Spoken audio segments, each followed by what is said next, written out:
Bonjour à tous et bienvenue dans cette nouvelle émission Zone Bourse.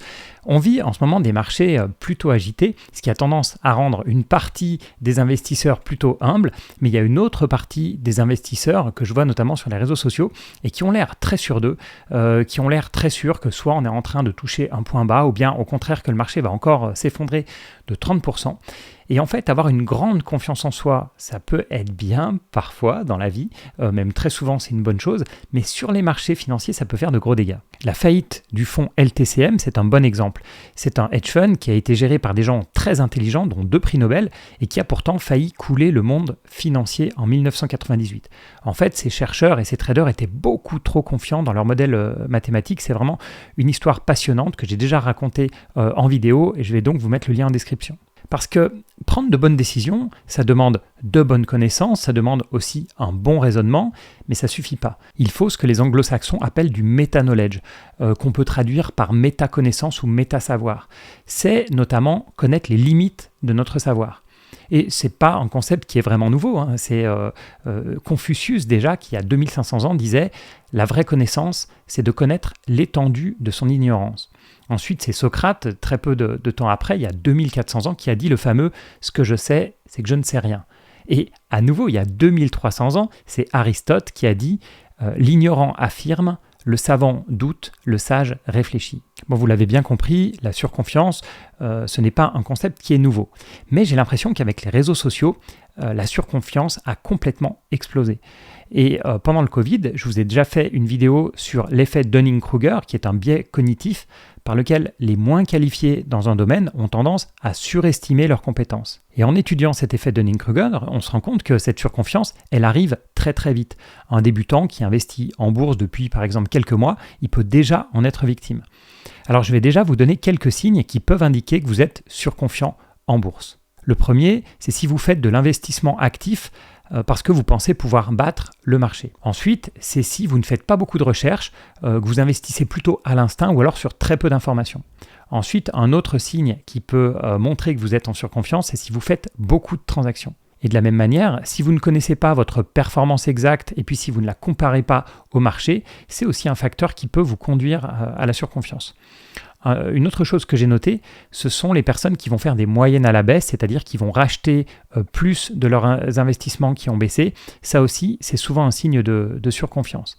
Et puis, dernier point, c'est quand vous pensez bien connaître les valeurs de votre portefeuille, même si vous n'avez jamais fait de recherche approfondie dessus, vous n'écoutez pas les conférences de résultats, vous n'avez jamais regardé le rapport annuel. Alors bien sûr, vous avez le droit de ne pas regarder le rapport annuel, de faire beaucoup de transactions ou bien de faire des moyennes à la baisse. C'est juste que si vous cochez plusieurs de ces cases, ça signifie que quand même vous avez plutôt tendance à être surconfiant. Alors comment éviter cette surconfiance ? Alors la première méthode, c'est de recevoir un feedback accéléré, c'est-à-dire d'avoir un résultat quasi immédiat pour chaque décision prise. Alors, autant vous dire que sur les marchés, ça ne marche pas, ça marche très bien dans plein d'aspects de la vie, mais si vous faites de l'investissement à long terme, alors vous n'aurez pas le résultat de vos décisions immédiatement, il vous faudra plusieurs mois, même souvent plusieurs années.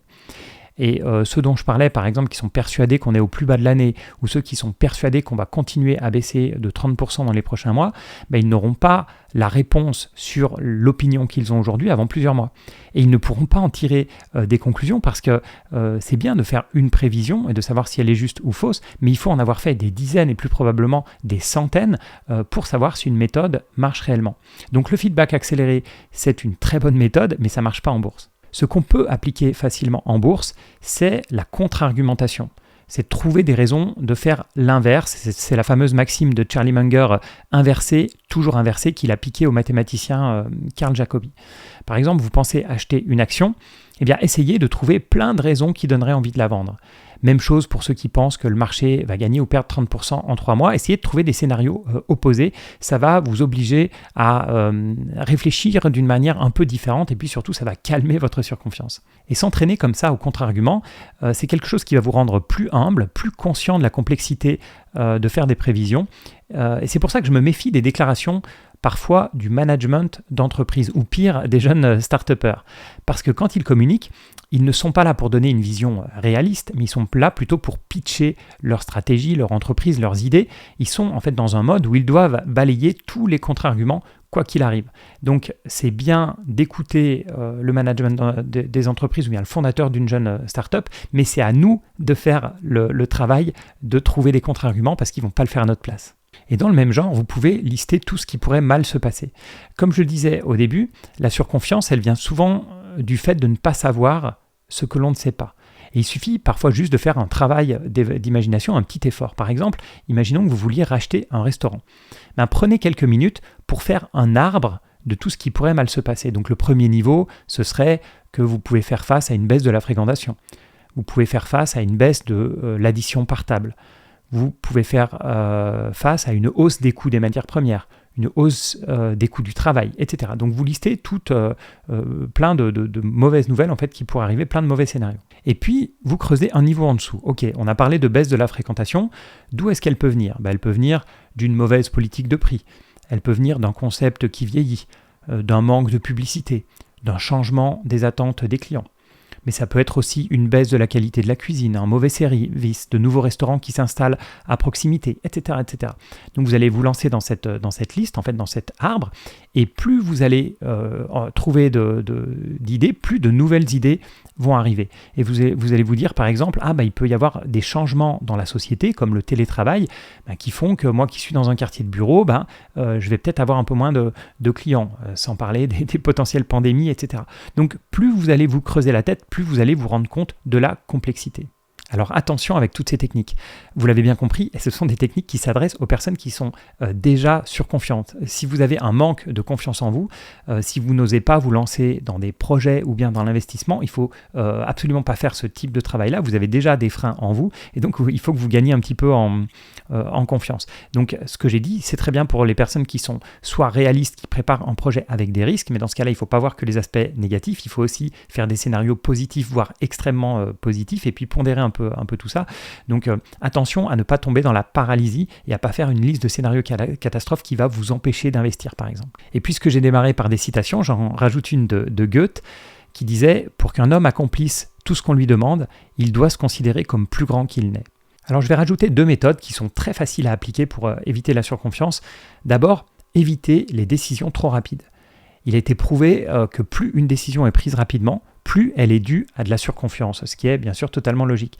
Et il est très rare qu'une décision ne puisse pas être repoussée au lendemain, même en bourse. On a souvent tendance qu'il faut prendre une décision extrêmement rapide, mais je vous le dis, même en bourse, même si vous voulez acheter, même si vous voulez vendre, si vous faites de l'investissement long terme, il y a très très peu de raisons qui fait que vous ne puissiez pas attendre 1 jour, 2 jours ou 3 jours avec beaucoup plus d'informations et avec une réflexion qui a été beaucoup plus mûrie. Autre méthode très facile à appliquer qui permet de largement éviter la surconfiance, c'est de suivre un process. Par exemple, en investissement, ça va être de suivre une checklist.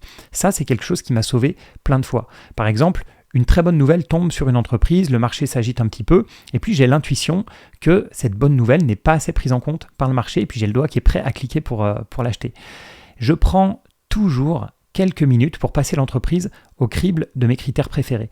Et si je constate par exemple que les marges ne sont pas assez élevées, puisque c'est un critère assez important pour moi, que l'entreprise est monoproduit ou bien qu'elle a trop peu, qu'elle est monoclient, qu'elle dépend énormément de certains clients, etc.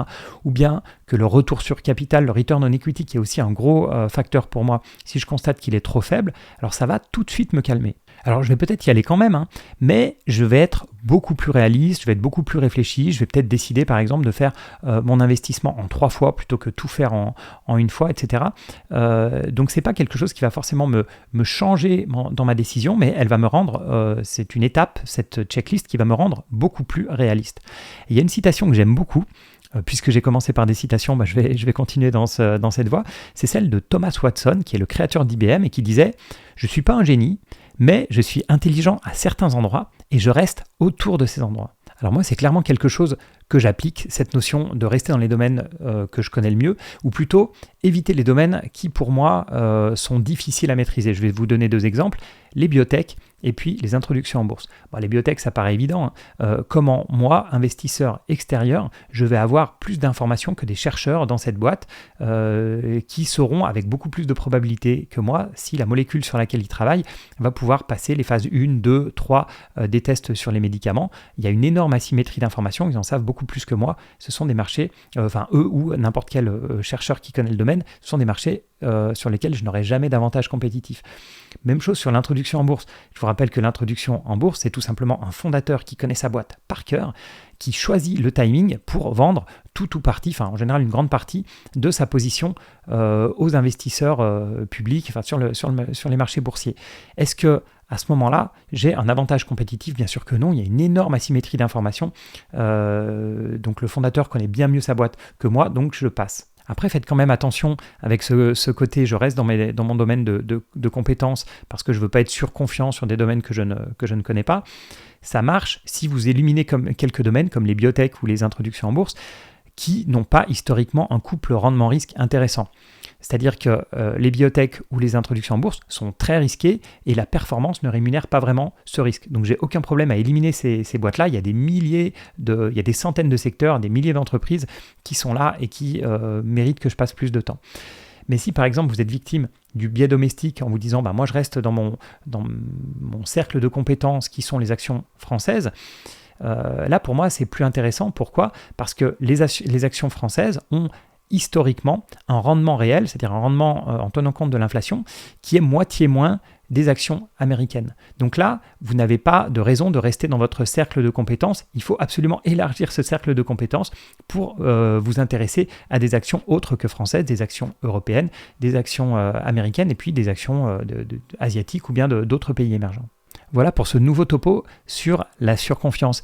Mais soyez très prudents parce que la surconfiance, c'est quelque chose qui touche tout le monde, moi le premier, et pourtant je ne suis pas spécialement quelqu'un de confiant dans ma vie de tous les jours, bien au contraire, il faut souvent que je me booste pour sortir de ma zone de confort, je suis loin de penser que je connais tout, et pourtant ça m'arrive régulièrement de tomber dans ce biais de surconfiance, et je vois beaucoup de personnes qui, à la base, ont beau être humbles, etc., commencent à s'intéresser à un domaine, et la bourse, ça correspond exactement à ça, ce fameux effet Dunning-Kruger dont on a parlé. Je vois énormément de gens tomber dans le panneau, ils découvrent les marchés financiers, ils découvrent l'investissement, ils sont humbles, ils ont envie d'apprendre, etc.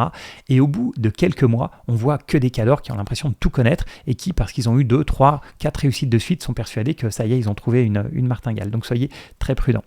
Voilà pour cette nouvelle émission sur un biais cognitif donc qui est très important et qui est la surconfiance et qui est lié à plein d'autres biais cognitifs, le biais de familiarité, l'effet de contrôle, etc. L'illusion de contrôle, pardon. Donc il y a plein de biais cognitifs comme ça qui sont un peu reliés entre eux. Voilà, merci encore, merci aussi à tous ceux qui likent les vidéos, qui mettent des commentaires et des notes sur le podcast, c'est vraiment super sympa et n'hésitez pas à le faire si vous ne l'avez pas fait. Abonnez-vous bien sûr si vous n'êtes pas encore abonné à la chaîne, cliquez sur la petite cloche qui vous permet de recevoir les notifications. Voilà, merci encore et à bientôt pour une autre émission.